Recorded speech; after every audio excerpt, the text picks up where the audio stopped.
The beeping of the heart monitor was the only sound in the sterile hospital room, each high-pitched note reminding me that I was still here, still breathing, though only barely.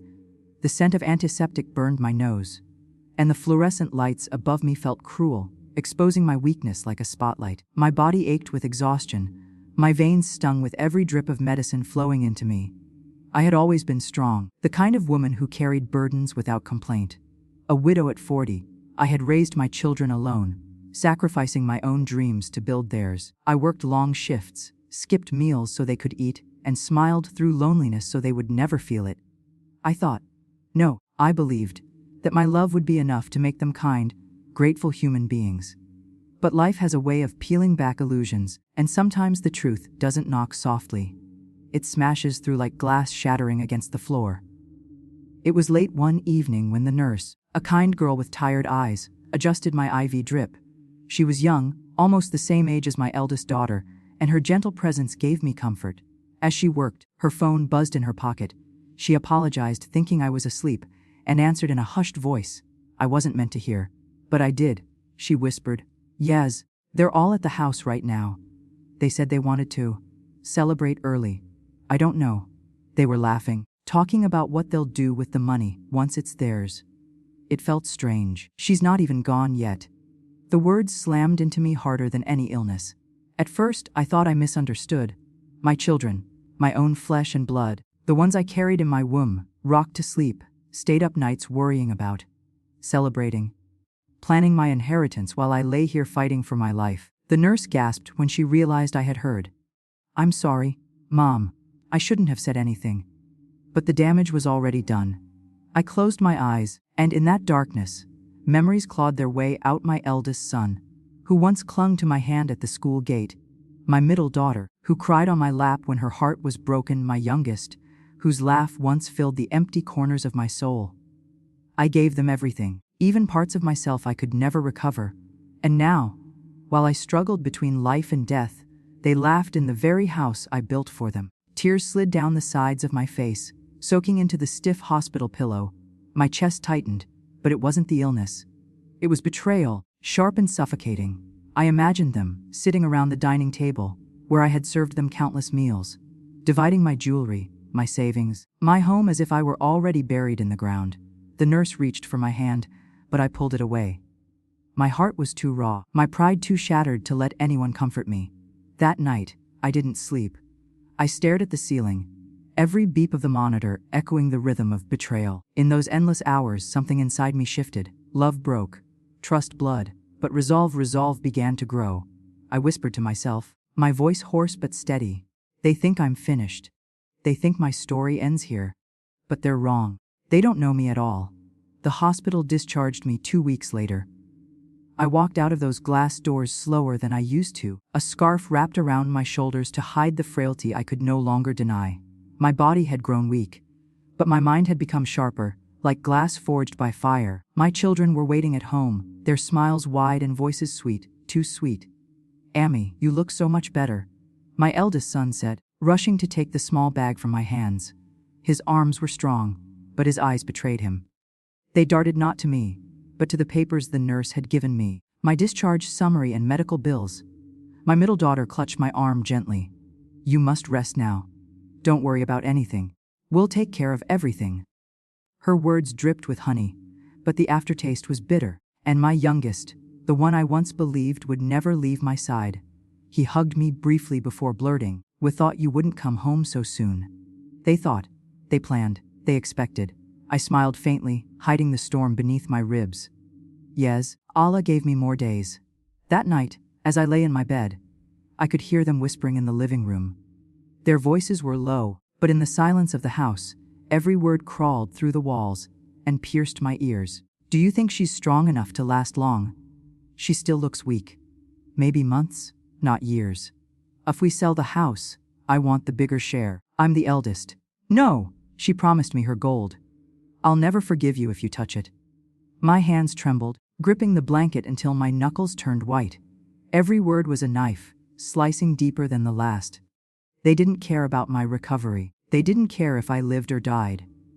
My life to them was nothing more than the key to unlocking wealth. I remembered the nights I stitched clothes under dim light to pay for their school fees, the times I skipped medicine because buying new shoes for them mattered more, the mornings I rose before dawn to pack their lunches while my own stomach remained empty.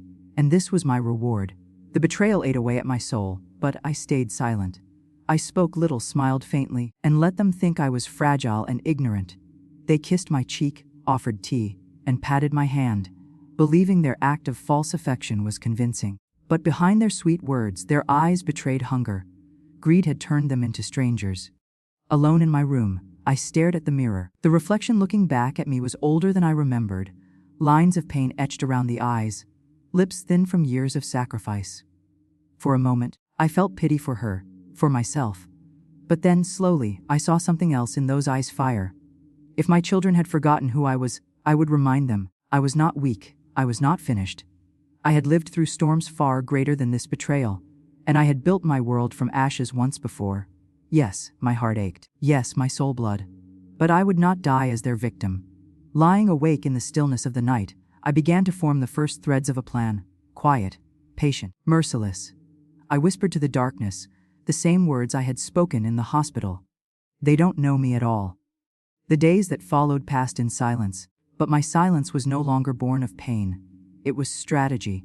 I let my children believe what they wanted to believe, that I was weak, dependent, and blind to their whispers. I cooked for them, listened to their forced laughter, and nodded when they promised to take care of everything. In reality, I was studying them carefully, the way a hunter studies prey. I noted who entered my room the most, who eyed my jewelry box, who lingered near the filing cabinet where I kept my documents. Every night, when the house finally quieted, I sat alone at my desk with a pen and paper. My hand shook from weakness, but my mind was sharp with clarity. I began writing letters, making calls in secret, and preparing my moves with precision. The first step was the will.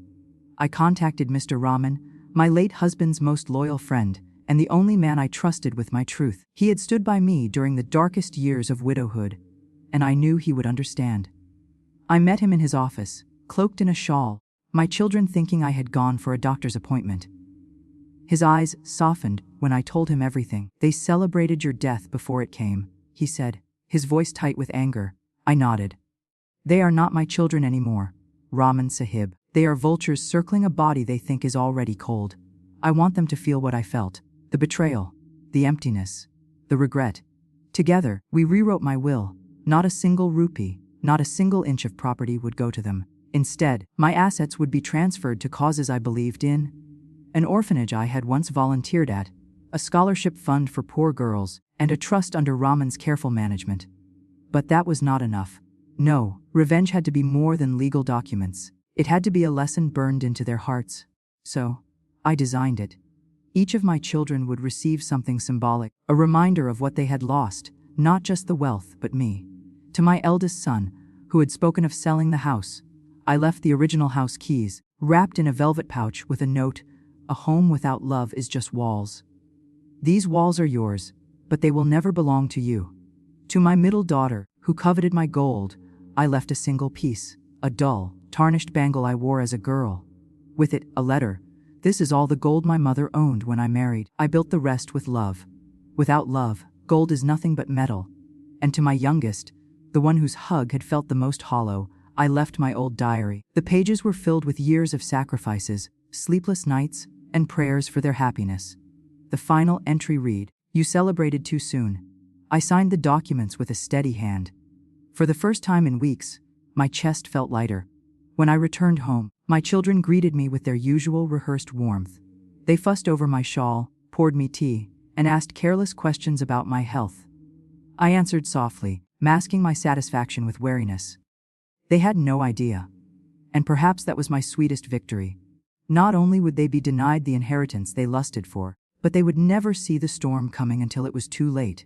For now, I played the role of the weak mother they thought they controlled. But deep inside, I was smiling. The stage was set, the trap was ready, and soon the curtain would rise.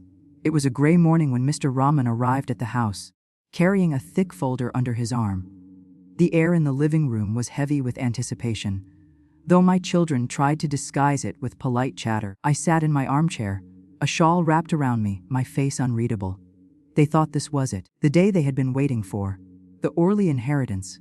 They had celebrated while I lay half dead in a hospital bed. Their eyes glittered with greed, though their mouths curled into fake smiles. Raman cleared his throat and opened the folder. Your mother has made some important decisions.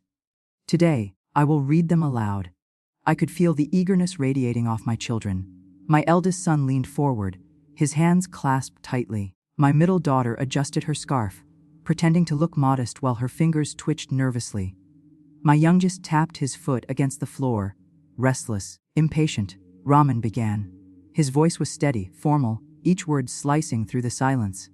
To my beloved children, if you are hearing this, it means I have chosen to share my truth with you while I am still alive. I know you expected wealth, property, and gold, but life has taught me that what we expect is rarely what we deserve. Their smiles faltered. My heart beat faster, but I remained still. Raman continued, reading each line of my carefully chosen words. To my eldest son, you once spoke of selling the house, the very home that sheltered you. You wanted the walls, but you forgot the love that built them. I leave you the keys to this house, but not the ownership. These keys will open doors that no longer belong to you. My son's face drained of color. He snatched the velvet pouch from Raman's hands, fumbling with the keys as though they would magically transform into property papers. To my daughter, you longed for my gold, the jewelry I earned through years of sacrifice. But gold without love is worthless. I leave you only this, my first bangle, tarnished and plain, the only gold I owned when I began my journey. May it remind you of what greed cannot buy. Her lips trembled as she opened the small box, staring at the dull metal as if it had betrayed her. She looked at me then, her eyes wide with disbelief. And to my youngest son, you were the closest to my heart, but your hug was the first to feel empty. I leave you my diary, filled with the story of my sacrifices, my sleepless nights, and my prayers for you. Read the final page, and you will know the truth. He opened the diary with trembling hands. His eyes scanned the last entry. I watched as the words, "You celebrated too soon," drained the color from his face. Raman paused, his voice now softer. As for the inheritance, the house, the savings, the jewelry, the land, it has been given to those who will value it more. An orphanage, a scholarship fund, and a trust for the needy. These were your mother's final wishes. The room erupted. What? My eldest son shouted, slamming the keys onto the table. This is a joke. You can't do this. My daughter cried, clutching the bangle as though she could force it to become gold again. My youngest looked at me with wide, desperate eyes. Amy, tell me this isn't true. Tell him you didn't mean it. I lifted my head slowly, meeting their eyes one by one. For the first time in weeks, my voice was steady, strong. I meant every word. Silence fell. Their mouths hung open, but no sound came. I leaned back in my chair, my shawl slipping slightly from my shoulder. While I was in the hospital, fighting for my life, you were here, celebrating my death, planning my inheritance, dividing what I had not even left yet. Do you know what that felt like? To hear that the children I gave everything to could not wait for me to be gone. Their faces twisted with shame, anger, denial. You celebrated too soon, I whispered, echoing the diary's words. I stood, my body frail but my spirit unbreakable. With Raman at my side, I walked out of the living room, leaving them with their keys, their tarnished bangle, and their diary of regrets. Behind me, the house was filled with their shouts, their cries, their protests. But I did not turn back. For the first time in years, I felt free. The inheritance they craved was gone. What they received instead was something far heavier, the weight of their own betrayal. And that, I thought with a quiet smile, was the sweetest revenge of all.